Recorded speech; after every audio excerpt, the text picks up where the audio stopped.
kebanyakan dan sebagian besar yang akan kita bahas pada pertemuan keempat kali ini adalah penyakit-penyakit dengan SKDI 2 dan juga ada juga SKDI 1 yang mana artinya bahwa penyakit-penyakit ini harus adik sampai bisa mendiagnosa saja.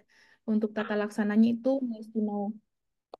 Oke, sebelumnya mau saya sampaikan kalau misalnya jaringanku bermasalah atau suaranya putus-putus atau dalam proses pembelajaran ada yang tidak jelas, boleh langsung on mic, boleh komen di kolom chat, boleh tanyakan langsung juga secara personal chat kepada saya.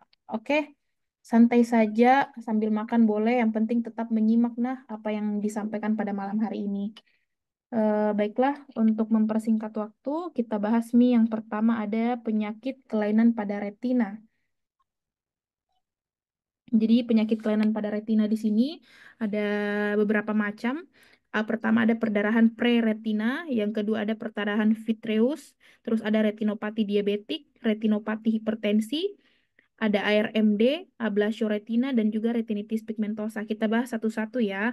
Yang pertama, untuk perdarahan preretina, namanya saja pre, berarti sebelum. Perdarahan ini merupakan perdarahan yang terjadi akibat adanya robekan pada membran ataupun selaput yang memisahkan antara vitreus dan juga retina. Jadi sebelum retina terjadi perdarahan. Untuk etiologinya sendiri, ada yang berasal dari penyakit lokal yang merupakan penyakit memang bawaan dari pembuluh darah di retinanya. Kemudian ada pada pasien-pasien yang memiliki riwayat penyakit sistemik seperti hipertensi, aterosklerosis, ataupun pada pasien-pasien yang mengalami perdarahan arachnoid.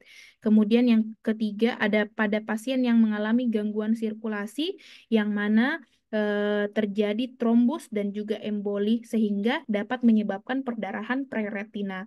Kemudian ada yang lainnya seperti anemia, leukemia, penyakit-penyakit metabolik seperti DM, dan juga menorragia. Untuk klasifikasinya, nice to know saja juga.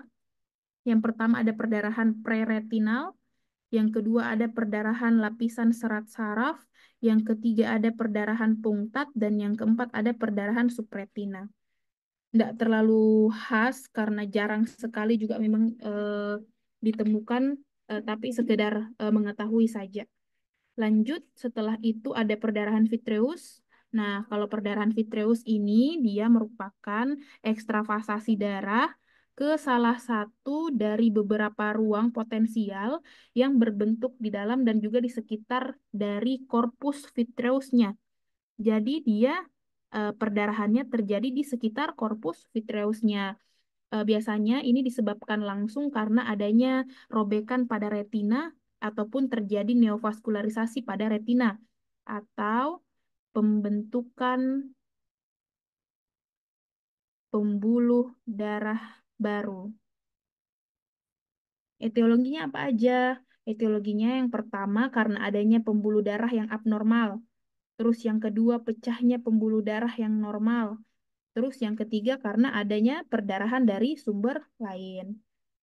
Untuk gejalanya, pastinya pasiennya akan mengeluhkan karena ada perdarahan pada korpus vitreus yang merupakan salah satu media refraksi, maka pasti keluhan utamanya ialah penglihatannya kabur. Nanti pasiennya datang dengan sensasi kenapa kayak berasap, berawan, berasap atau berawan. Penglihatanku, kenapa kayak berawan begini dok penglihatanku, terus ada floaters, ada bayang-bayang hitam, bayangan hitam, terus penglihatan seperti ada bercak darah, ada titik-titik hitam, terus biasanya tidak disertai dengan adanya nyeri, kecuali pada pasien-pasien yang etiologinya ada glaukoma, neovaskular, ataupun ada riwayat trauma. Nah, pada perdarahan vitreous ini, pada pemeriksaannya, kita lakukan pemeriksaan visus, didapatkan visusnya terganggu. Terus kita lakukan juga pemeriksaan tekanan bola mata untuk menyingkirkan diagnosa diagnosa atau untuk mengetahui penyebabnya. Terus kita lakukan juga pemeriksaan slit lamp, bukan kita ya, maksudnya dokter spesialis mata. Slit lamp nanti dapatkan adanya sel darah merah yang dilihat di bagian posterior atau di bagian belakangnya. Kemudian saat kita lakukan base scan ultrasonografi, didapatkan bagian segmen posteriornya ini, di bagian belakangnya itu tertutup oleh darah. Namanya tadi saja perdarahan pada humor aqueous-nya. Perdarahan pada humor aqueous-nya. Makanya nanti di bagian posteriornya itu didapatkan bahwa daerah tersebut tertutupi oleh darah.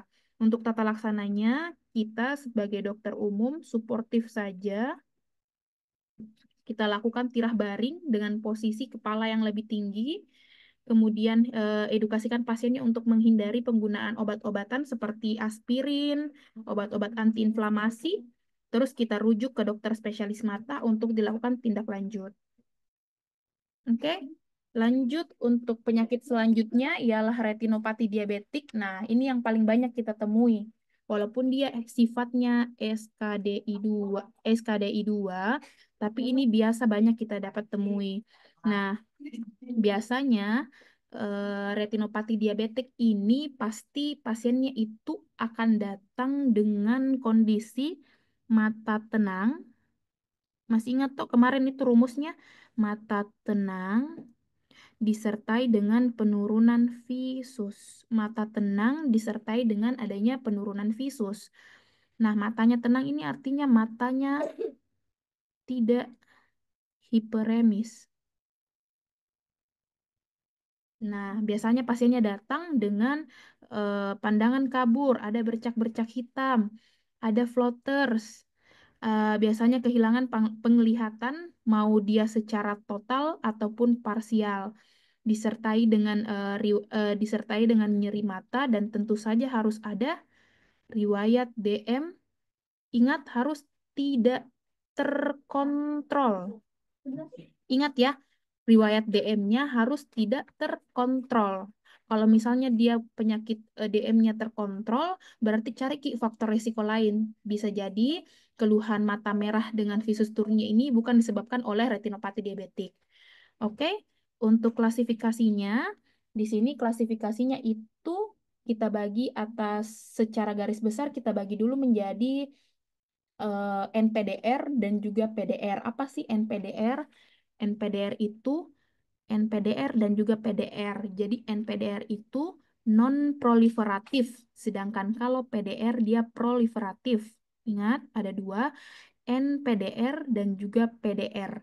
Kalau NPDR non-proliferatif, ingat ini tadi NPDR non-proliferatif. Nah, non-proliferatif ini lagi terbagi menjadi tiga. Ada yang ringan, ada yang sedang, ada yang berat. Kemudian untuk yang PDR atau yang proliferatif terbagi menjadi dua. Ada yang eh, early, early, early stage atau proliferatif dini, dan ada yang late ya, late stage atau proliferatif lanjut. Nah, bagaimana cara bedakannya, Kak? Untuk membedakannya itu kita harus menggunakan pemeriksaan penunjang yang namanya pemeriksaan funduskopi. Nah, dari pemeriksaan funduskopi inilah nanti kita bisa membedakan yang mana mie itu non-proliferatif, yang mana mie yang proliferatif, mau yang dini, mau yang lanjut. Nah, kita jelaskan satu-satu ya. Nah, yang harus adik-adik ingat untuk retinopati diabetik ini adalah klasifikasinya ya. Yang pertama, ada non-proliferatif yang sifatnya ringan. Kalau ringan berarti hanya ada mikroaneurisma saja. Sedangkan kalau non-proliferatif yang sedang, dia ada mikroaneurismanya disertai dengan dot blood hemorrhage dan heart exudat. Sedangkan kalau non-proliferatif yang sifatnya berat, dia sudah ada mikroaneurismanya, ada dot blood hemorrhage-nya, ada hard eksudatnya, dan juga ada cottonwool spot. Dan juga biasanya ada yang namanya soft eksudat. Ingat Ki, ini semua kata kunci ini. Jadi kalau misalnya pada skenario ada dibilang pada pemeriksaan funduskopi didapatkan soft eksudat, klasifikasi apakah diagnosa pada penyakit di atas? Pasti jawabannya adalah non-proliferatif yang berat. Ingat Ki, karena yang berat ada soft eksudatnya. Seperti itu. Nah, kalau yang proliferatif dini bagaimana, Kak? Kalau yang proliferatif dini, dia ada neovaskularisasinya, tapi hanya kurang dari sepertiga diskus optiknya. Sedangkan kalau lanjut, berarti sudah parah toh, sudah lanjut nih, sudah lama nih prosesnya. Otomatis neovaskularisasinya lebih dari sepertiga, bisa disertai dengan adanya perdarahan pada vitreous. Jadi ingat, membedakanlah kalau misalnya proliferatif sudah ada neovaskularisasinya. Neovaskularisasi positif. Jadi kalau ada di skenario pemeriksaan funduskopinya neovaskularisasi positif, berarti antara dua saja adik-adik lihat antara dia proliferatif dini atau proliferatif lanjut. Sisa adik-adik lihat dia seberapa jauhnya, kurang dari sepertiga atau lebih dari sepertiga. Seperti itu. Oke, paham Ki? Ingat, kalau misalnya tadi yang non-proliferatif itu tidak ada neovaskularisasinya, sedangkan kalau yang proliferatif itu ada neovaskularisasinya. Oke, ini nah, saya lihatkan Ki, ini gambar-gambarnya. Ini nih semua gambar-gambarnya. Yang pertama itu ada mikroaneurisma. Kalau baru mikroaneurisma yang ada berarti masih non-proliferatif yang ringan. Nih, ada mikroaneurisma, ada pembuluh-pembuluh darah yang kecil-kecil.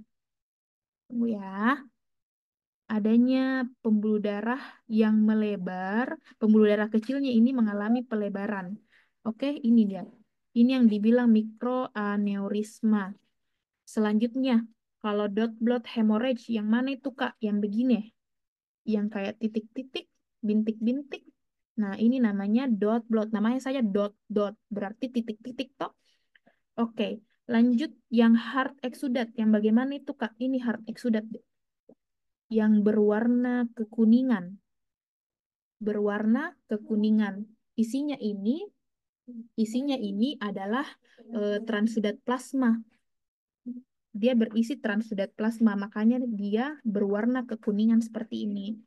Nah, kalau yang soft exudat itu bagaimana, Kak? Nah, kalau soft exudat dia lebih pucat.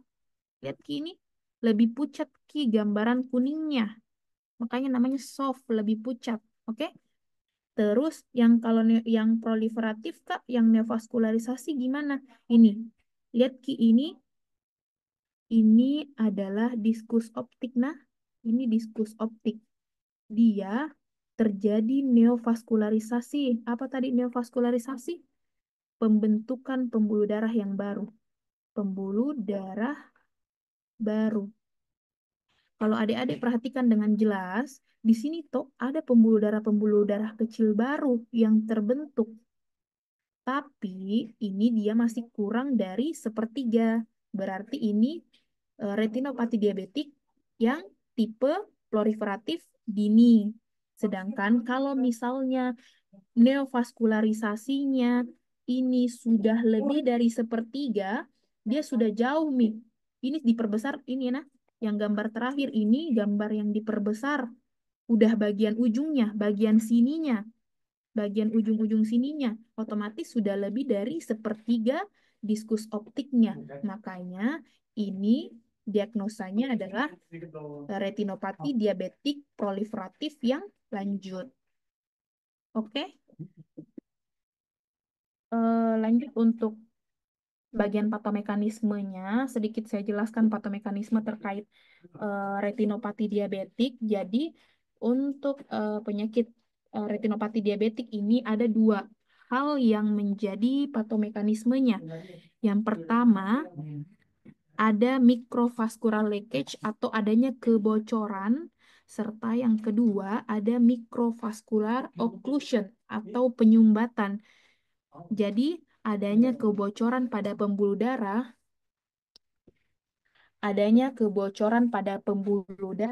dan juga adanya penyumbatan dari pembuluh darah, ini bisa menyebabkan terjadinya retinopati diabetik. Jadi kalau misalnya orang-orang yang menderita diabetes itu, maka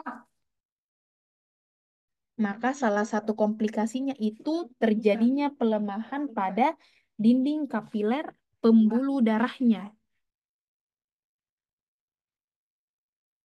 Nah, saat terjadi pelemahan pada dinding pembuluh darah kapilernya, maka bisa menyebabkan terjadinya dua hal. Sorry, Nade, ribut, tunggu dulu.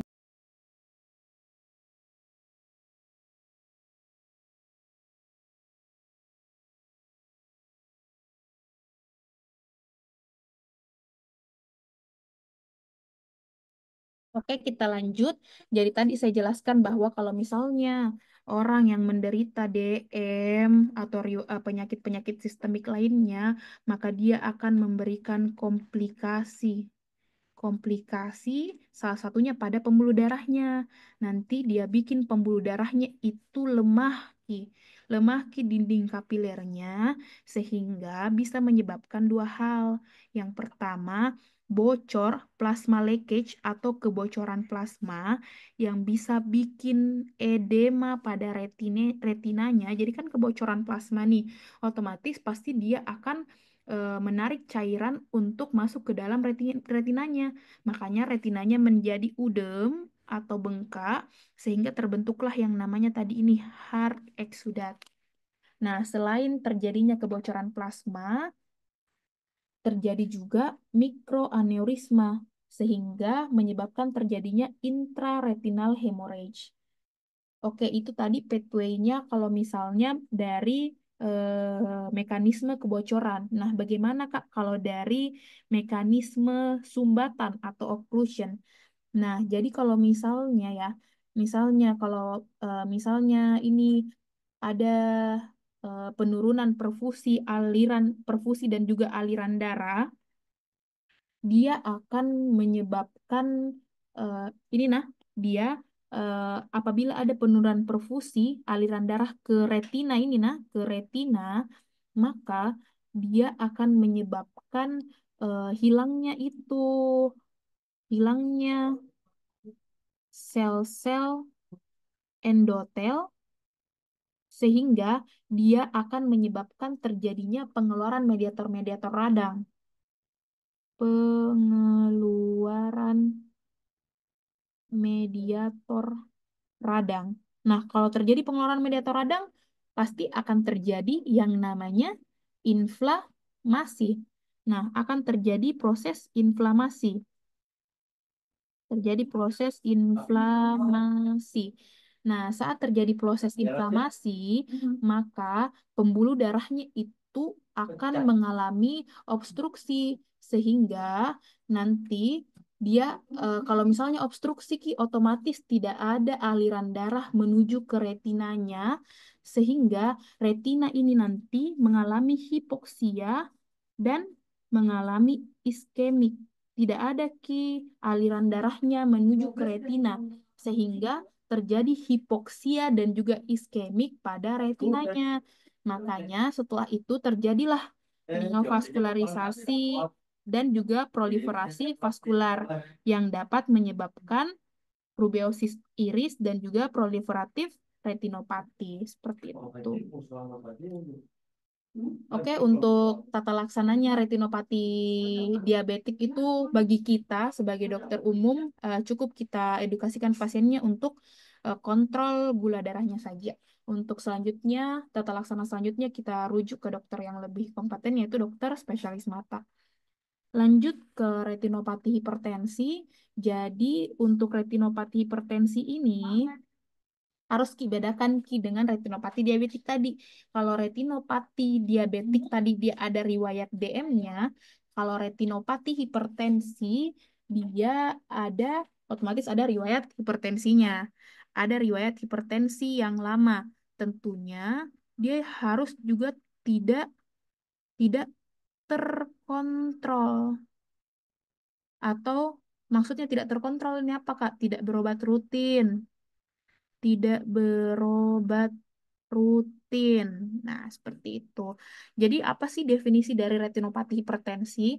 Retinopati hipertensi itu adanya perubahan pembuluh darah pada di retinanya akibat adanya proses ini, arteriosklerosis. Untuk manifestasinya bagaimana? Sama seperti retinopati diabetik tadi. Dia ada mata tenang disertai dengan penurunan visus. Pertama ada mata tenang, yang kedua ada penurunan visus secara perlahan, dan pastinya harus punya riwayat hipertensi yang tidak terkontrol. Selain itu, apalagi Kak, bisa nyeri kepala dan nyeri pada bagian matanya apabila sudah lewat dari derajat 3. Jadi retinopati hipertensi ini ada gradingnya. Beda dengan retinopati diabetik tadi. Kalau retinopati diabetik kan dia non-proliferatif dan juga proliferatif. Sedangkan kalau retinopati hipertensi, klasifikasinya itu ada grade 1, 2, 3, dan 4. Oke, jadi untuk grade 1 itu hanya ada kontriksi arteriol pada retina. Sedangkan kalau grade satunya itu, grade 2 sorry, grade 2 sudah ada kontriksi arteriol pada retina disertai adanya aveniking dan juga copper ataupun silver wiring. Oke? Kalau grade 3 ada grade 2 tadi disertai dengan flame shape hemorrhage atau cotton wool spot atau heart exudate.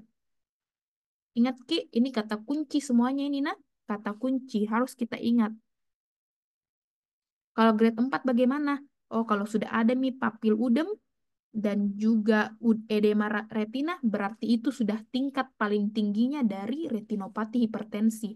Jadi kalau misalnya ada skenario pasiennya datang, mata tenang, visusnya turun, terus pemeriksaan funduskopinya didapatkan ada riwayat hipertensi. Pada pemeriksaan funduskopi didapatkan adanya edema pada retina. Oh, berarti adik-adik harus berpikiran bahwa oh ini retinopati grade grade keempat seperti itu. Nah, oke, untuk tata laksananya, kita sebagai dokter umum, kita kontrol tekanan darahnya saja, yang mana kita lihat apakah ada udem pada papilnya atau disertai udem papil atau tidak disertai. Kalau misalnya tidak disertai udem papil, maka penurunan tekanan darahnya diturunkan secara perlahan. Kalau misalnya ada udem papilnya, maka kita lakukan secara agresif atau emergensi agresif. Nah, kalau misalnya tidak ada perbaikan, ya makanya kita rujuk ke dokter spesialis mata untuk dilakukan vitrektomi seperti itu. Oke? Nah, ini hasil funduskopinya. Funduskopinya untuk retinopati hipertensi ada aveniking, ada copper wire, ada silver wire, toh ada silver wire, terus ada ini flame shape hemorrhage, jadi ada berdarah, berdarah ki, berdarah ki di bagian eh, retinanya. Kemudian ada udem papil, lihat ki udem papil. Oke, lanjut. Lanjut lagi ke oklusi arteri vena sentral. Oklusi arteri vena sentral atau central occlusion. Ada pokoknya bahasa Inggrisnya. Nah, ini bahasa Indonesianya oklusi arteri vena sentral. Jadi ada dua. Namanya ada arteri dan juga vena yang mengalami oklusi. Oklusi apa? Oklusi sumbatan. Sumbatan. Jadi ada sumbatan ada sumbatan sehingga sumbatan pada arteri ataupun venanya sehingga dia memberikan gambaran klinis ini. Yang pertama, ada penurunan visus. Tapi penurunan visusnya ini secara tiba-tiba atau mendadak. Itu yang pertama, nah, penurunan visus secara tiba-tiba atau mendadak.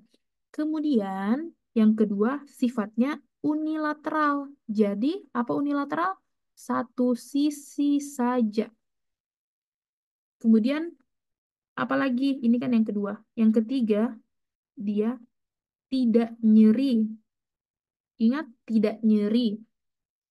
Oke, jadi dia terjadi sumbatan, entah itu dia di arterinya atau di venanya, sehingga dia bikin penurunan visus secara mendadak yang sifatnya unilateral dan tidak disertai nyeri. Ingat, Ki, itu kata kunci untuk oklusi arteri vena sentral.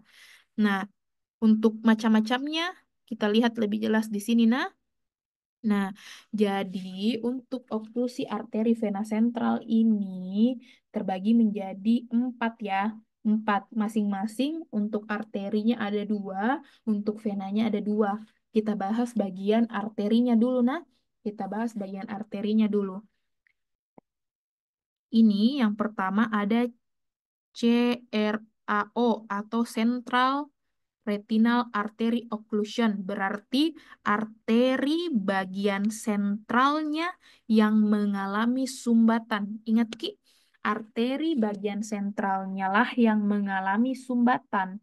Jadi, kalau misalnya tadi itu ada sumbatan, otomatis kalau misalnya ada sumbatan pada bagian arterinya, tunggu, nah kita tulis di sini. Ada sumbatan, maka kalau ada sumbatan berarti pembuluh darah tidak menuju ke retinanya toh. Otomatis kalau misalnya pembuluh darah tidak menuju ke retina, tidak ada yang menghidupi itu retina. Jadi dia bikin iskemik. Nah, setelah dia bikin iskemik, makanya nanti retinanya akan berwarna pucat. Baik, dia akan berwarna pucat. Jadi ada eh, nanti bagian retinanya yang berwarna pucat sehingga hanya bagian makulanya saja yang berwarna. Tahu nggak kenapa dinamakan cherry red spot? Ini yang dibilang cherry red spot, Dek. Tunggu, nah. Ini yang dibilang cherry red spot. Ada merah sendiri di antara lapangan pandang kalau kita lakukan pemeriksaan funduskopi. Ini toh, kita lakukan pemeriksaan funduskopi di retinanya, tapi cuma ada yang ini, sisi-sisinya ini berwarna pucat, tapi ada satu bintik berwarna merah. Ini namanya makula. Ini makula. Nah, ini makula, makula yang berwarna, yang tetap berwarna merah, sedangkan sisi-sisi lainnya ini berwarna pucat. Kenapa tadi berwarna pucat? Karena adanya oklusi, sehingga pembuluh darahnya tidak sampai ke situ dan bikin ini retinanya menjadi iskemik. Oke, ingat, Ki, berarti kata kuncinya untuk Central Retinal Artery Occlusion atau CRAO itu adalah cherry red spot. Cherry red spot. Sedangkan kalau dia BRAO atau Branch Retinal Artery Occlusion. Apa itu, Kak? Branch. Branch itu cabang. Cabang. Berarti yang tadi ini sentralnya, kalau ini cabang-cabangnya saja. Nah, kalau cabang-cabangnya saja, makanya yang pucat itu hanya, tidak semuanya. Lihat, Ki, ini di gambar. Sebagian gitu yang berwarna pucat tuh. Nah, sebagian gitu yang berwarna pucat. Misalnya dibagi 4 kuadran ini. Nah, dibagi 4 kuadran ini. Hanya kuadran ini saja yang pucat. Karena Yang mengalami oklusi itu adalah bagian branch-nya saja atau bagian cabangnya saja. Makanya yang berwarna pucat itu hanya satu sisi saja. Untuk ciri khas dari branch retinal artery occlusion itu didapatkan adanya opasitas superficial pada distribusi cabang arteri yang mengalami defek. Jadi dia tidak seluruh. Nah, ingat Ki bedanya. Kalau dia sentral, otomatis pusatnya yang mengalami iskemik. Otomatis kalau pusatnya nanti semuanya nanti tidak akan terjadi tidak ada aliran darah menuju situ. Makanya di sini kalau sentral pusatnya seluruh lapangan. Sedangkan kalau dia cabangnya berarti cabangnya saja yang tidak tidak teralirkan oleh aliran darah. Makanya perdarahannya apa? Perdarahannya iskemiknya hanya bagian satu sisi saja, yaitu sisi yang dipercabanginya saja. Oke, itu untuk eh, arteri. Nah, itu untuk arteri. Sedangkan kalau vena, kita bahas vena. Di sini kalau vena, yang pertama kita bahas dulu central retinal vein occlusion. Berarti yang bermasalah, yang mengalami oklusi adalah vena sentralnya. Kalau vena sentralnya ini mengalami oklusi, maka ini ingat Ki, ada splash tomato appearance atau perdarahannya secara diffuse. Ingat kita tadi kalau misalnya sentral berarti pusatnya, intinya. Makanya yang berdarah itu adalah seluruh. Toh beda dengan branch. Kalau branch atau cabang tadi, cabang arti cabang retina, vena retinanya yang mengalami oklusi, maka yang berdarah itu hanya sebagian kuadran saja. Lihat Ki, ini hanya bagian kuadran ini saja yang mengalami perdarahan karena hanya bagian vena yang dipercabangi saja seperti itu. Untuk ciri khasnya ini, phlegm hemorrhage. Ingat Ki, ini semua cherry red spot, opasitas itu dan juga ada splash tomato sama phlegm hemorrhage itu kata-kata kunci semua untuk tiap-tiap diagnosanya ini.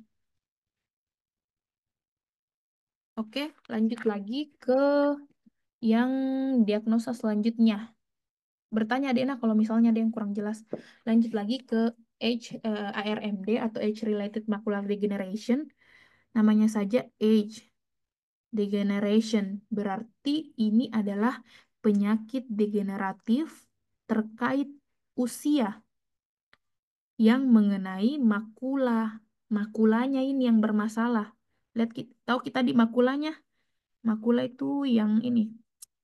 Nanti gambar. Saya kasihkan Ki Pale dulu gambarnya. Pembuluh apa? Mana itu gambar ini? Oke. Nah, ini makulanya. Jadi kalau ARMD yang bermasalah itu yang bagian makulanya ini. Nah, yang bermasalah itu bagian makulanya. Terjadi proses degeneratif di situ. Terjadi proses degeneratif akibat usia. Usianya berapa, Kak? Usianya lebih dari 50 tahun. Terus kalau misalnya perempuan, obesitas, terus ada riwayat penyakit hipertensi. Nah, ini semua faktor resiko. Kalau misalnya ada perempuan usia 25 tahun, usia 50, lebih dari 50 tahun, perempuan TOMI, obesitas TOMI, punya TOMI, penyakit hipertensi. Dia berarti faktor risiko sekali nih untuk terkena ARMD itu untuk gejala klinisnya pasti pasiennya datang dengan penurunan visus tapi sifatnya progresif. Jadi perlahan-lahan. Terus yang kedua apa? Ada defek lapangan pandang.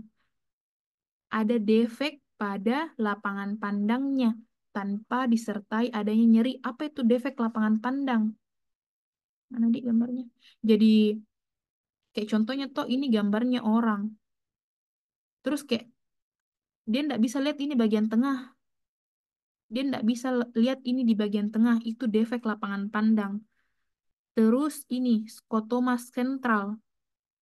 Khas sekali ini nah. Harus adik-adik ingat ini skotoma sentral. Kalau ada mi di soal skotoma sentral, berarti ARMD mi itu jawabannya. Khas sekali. Nah, ini skotoma sentral itu apa, Kak? Skotoma sentral itu biasanya orang itu menerjemahkan tidak bisa melihat lawan bicaranya. Jadi pas dia ngomong sama orang itu, dia nggak bisa lihat lawan bicaranya. Kenapa? Karena ada skotoma di bagian sentralnya. Ini seperti yang saya gambar ini, ada skotoma, ada defek di bagian sentral sehingga dia nggak bisa lihat mukanya itu lawan bicaranya. Kemudian yang keempat, ini yang pertama tadi ada penurunan visus yang secara progresif, yang kedua ada defek pada lapangan pandangnya, yang ketiga ada skotoma sentral, dan yang terakhir ini metamorfosia. Tahu Ki metamorfosia? Dia itu garisnya nih lurus, tapi lihat Ki berkelok-kelok. Nah, bagaimana caranya ditahu, Kak? Nah, ini biasanya kita lakukan nih pemeriksaan.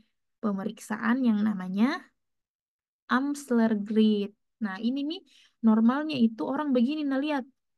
Jadi kalau adik-adik kasihkan ki kertas, kayak itu orang tua. Normalnya kita pasti lurus jadi lihat. Tapi kalau itu orang tua lihatnya akan lihat seperti ini. Ada garis lurus yang bergelombang.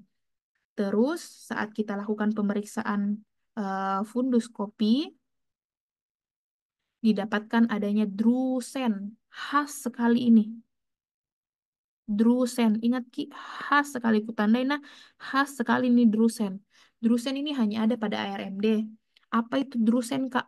Drusen itu bercak meninggi berwarna putih kekuningan pada bagian makulanya. Jadi pada fundus pipi baru bisa kita lihat ini drusen.